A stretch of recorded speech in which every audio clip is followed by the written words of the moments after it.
раиси Маҷлиси Миллии Маҷлиси Олии Ҷумҳурии Тоҷикистон, раиси шаҳри Душанбе муҳтарам Рустами Эмомалӣ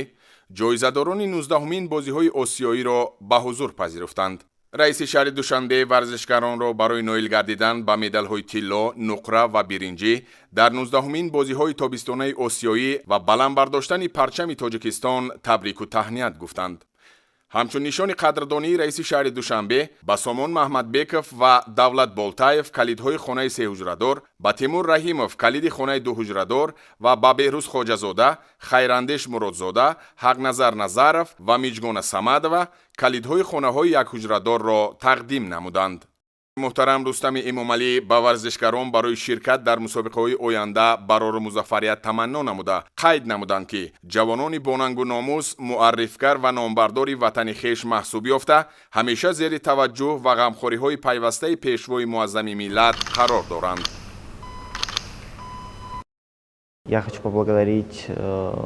от себя, от имени всех спортсменов за такую поддержку со стороны государства, уважаемого президента Эмомали Рахмонова и мэра города, уважаемого Рустама Эмомали, за такое поощрение, то, что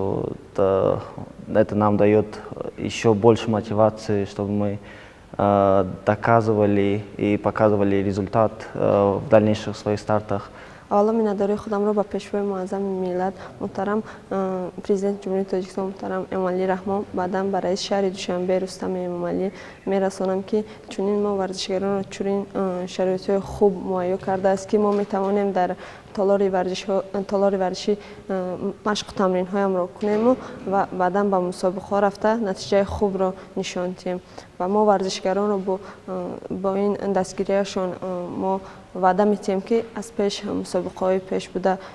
تمرین هایمان را زیاد کرده و در بازی المپی نتیجه خوب را نشان دهیم.